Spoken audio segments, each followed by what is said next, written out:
Hello, welcome back. So I get this question a lot, or a lot of comments based upon motivation. So it's like, how do I do this? Or how do you get started? Or I usually get started on something and then like a week later I just quit and I don't keep going with it. So today I want to talk about how to build motivation. So first off, disclaimer, I am not perfect. And what you guys always see may not always be the truth. I don't work out every single day. I'm not on top of my game every single day. There's days that I get anxious or jumbled or stressed out, and I stay in my PJs and just have to eat as much chocolate as my heart's content. And that's okay. We all have those days. You wouldn't be human if every day was perfect. And there's no human out there that has a perfect day every day. And if there is, I want to meet them because I think they're lying. So first off, disclaimer, motivation is something that you have to really work for, and it doesn't always come naturally. And there are things that you have to do to keep it going. You don't just like wake up and go, I'm gonna work out every single day, I'm gonna knock off all of my to-do lists and be the most productive human in the world. And I'm gonna do it for every day of the year for the rest of my life. It doesn't work like that. It's a battle and it's a journey at the same time. So I'm not perfect, that's my disclaimer. But I am here to talk about, however, when you go from those days in your PJs, eating all the chocolate, not doing anything else, when you have one of those days, how do we get back to staying on top of ourselves, moving forward, staying motivated, stay productive, and overall just excited to be in your life, whereas you're not sitting in a valley all the time, but we can keep you moving up towards even higher peaks. So whether it's your school, career, personal goals, family goals, or even just towards your passion and your purpose, that's what we want to do. We want to build motivation. So how do you build motivation? I'm going to give you four tips today, and I'm just going to kind of run through them. But if you ever want to go through more detail, always let me know. So the first one is I write. I write down goals, ideas, to-do lists, and I get all of my aspirations out on paper and out of my brain. Cleaning out my brain seems to make it easier to start attacking those goals. So it was an interview with Matthew McConaughey and Drew Barrymore, and she was asking him essentially his philosophy besides writing, and he said a lot of people write down to remember. He said, but what I do is I write down to forget. So, and it was an interesting idea because you write down all your thoughts and ideas that you're spending all this time and energy trying to remember, whereas if you just put it down on paper, you can leave that space in your brain empty and you can start moving that space back into attack mode, and you can have more brain capacity to move forward with your goals instead of sitting here always trying to remember everything you're trying to do. So write. That's my one thing. Just write them all down, visually see them. Visuals help a ton anyways, so write them all down. Number 2, I clean and I organize. And I know that sounds like cliche and silly, but I am more of a neat freak. Everything has to have a place in this world. Don't get me wrong, there are definitely places in my life where clutter is allowed, and I call it controlled chaos. Like my bathroom drawer. Everything gets shoved in there, but it still fits and it closes, and that's what matters. If there's ever days where it's overflow, you have to address that. But for the most part, everything in my house has a place, a purpose, and I like it very clean because that is how my brain works. Is if it's just a complete disordered mess, it caused me to be anxious and I can't focus on what I'm trying to do. So cleaning your space, but also the organization place, it doesn't necessarily mean everything is in a certain order, but it means it's organized to what works for you. So for example, my walls are just plastered with things that allow me to stay motivated or excited or creative. So for example, my office right now is covered in all sorts of canvases and art pieces and designs and things. This room actually is really cool because everything on the wall was someone handmade for me. So this one's from my brother, that's from my best friend. So in this room, it's kind of like controlled chaos is what I call it. It is all the things that motivate me, remind me of my loved ones and my friends and family. And this is also just a really cool, I like colors, all those kind of things.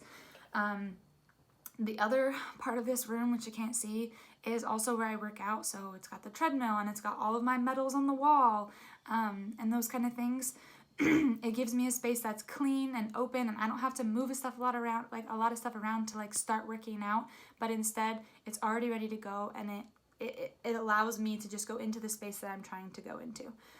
Versus like my bedroom, for example, it's like not nearly as colorful. It's way more calmed down. There's not stuff all over the walls, actually. It's very like toned down compared to the rest of my house. But that's because that's where I recharge and I just want to relax. And I found that if I come into this room, it brings all the creativity and fun and chaos. And when I want to go in there, I want to just be able to recharge. So cleaning it and keeping everything in a certain spot, but also organizing it to where it makes you get into the mindset that you need to get into. So if I'm going to go to bed, I want to be calm and relaxed. But if I want to come into my office and be productive and creative, I have all these things on the wall that motivate me. The other cool thing that I have in my house is it's called my Be a Good Human wall. I named it that, I don't know, when I moved in a couple months ago. But it is filled with just quotes that is right by my front door. So as I'm leaving, I get to see like, choose happy and don't forget to be awesome, and how one person can change your life in just a second. And it even has my favorite one. I've always put it on, I've had it since my freshman year of college. My mom picked it out for me, but I've always had it on my front door or my dorm room as I leave, because it's my favorite quote. But it is an MLK quote, and it's, if you can't fly, then run, and if you can't run, then walk, and if you can't walk, then you crawl, but you always keep moving forward. And I think that just always put me in a mindset that no matter what the day is going to throw at me, no matter what it already has thrown at me, I get to walk through the door with a new mindset, and I always get to keep going. So again, it's just organizing your space to where it works for your brain, to where you can go, okay, that's the mindset I need to get into. So that's my my second thing. My third thing is the most basic one, but it's also the hardest one, but I also think it's the most important. And that's just simply, you have to find the why behind it.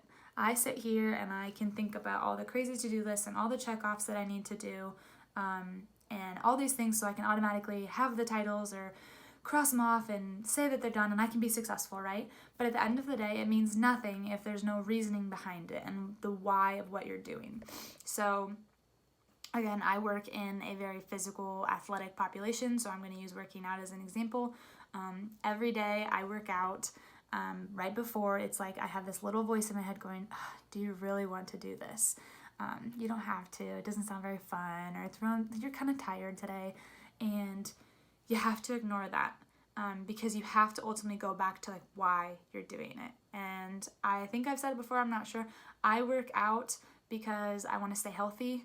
I work out because I want to live to 112, and I never want to have to say no in life to any opportunity due to my health concerns or issues. So I always want to stay moving, and when I'm at 112, I want all my parts working. I hope to have all of my original parts.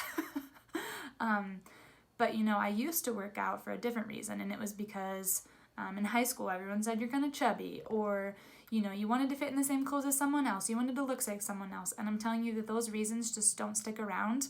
You can't do something for someone else and be able to keep that motivation to keep going, because you're doing it for the wrong reasons. So you have to find your why, the person inside of you, and figure out what motivates you, what change you're going to create, or how you're going to keep going, because it's going to help you. Not because you want to look like someone else, not because you want to be like someone else, or because someone else told you to do something. You have to have it inside of you. Otherwise, all of these things for motivation won't matter. It's like someone, I want to run a marathon for the medal. I'm here to tell you, I ran a marathon, and there's no way possible you are going to run and get yourself across 26.2 miles because someone else told you to, or because there's a medal at the end. You physically cannot do it because someone told you to. You're going to have to find some power within you of why you want to do it, because you've never done something before, because this is your biggest accomplishment in life, because you want to, again, be healthy and take care of your body, or you just want to push your mental capacity to a place it's never been before. Whatever it is, but I'm telling you, you will never cross that finish line if you don't do it for yourself. And then when you do, you'll realize that the medal at the end will just be icing on the cake. It won't even matter because you fulfilled whatever it is inside of you. So that's the hardest one, and it takes a lot of time and takes a lot of thinking and processing, and actually probably goes back to the writing portion of why you even wanted to try to remember it, why you wrote it down, why is it important to you, and you have to evaluate where did that come from, why do you want to do it, and what inside of you is pushing you to have that goal or aspiration. And then the fourth thing I kind of just want to hit on, I think it's huge. Once you have your environment and your goals and your aspirations, you have to have a routine and you have to stick to it. I think that's a pretty simple one. We are built for routines. Obviously, they can get a little monotonous, but also routines bring you out of the days where you're stuck in your PJs eating chocolate. They are the things that help you get back because you know you have to wake up in the morning, you have to eat a yogurt, then you have to work out, then you have to shower, and you know if you put yourself in those routines, the next thing you know, you're sitting here ready to go for the day and you have no other thing to do but try to be productive and be creative. So that's the 4 things to build motivation, at least for me. I would love to hear what you guys do. If you have different opinions, if you want to talk about it more, leave some comments below. But write it out, remember them all, visualize it. 2, get in a space and environment that allows you and cultivates your ability, whatever you're trying to do, creativity, recharging, working out, any of the above. Build a space that allows you to get into that mindset. 3, find your why and why you're doing it. And then 4, make a routine so all of those things can be done regularly and you have no choice but to be set up for success. So there you go. That's how I build motivation. I hope this helped you. Let me know if you have any questions. And thanks for watching.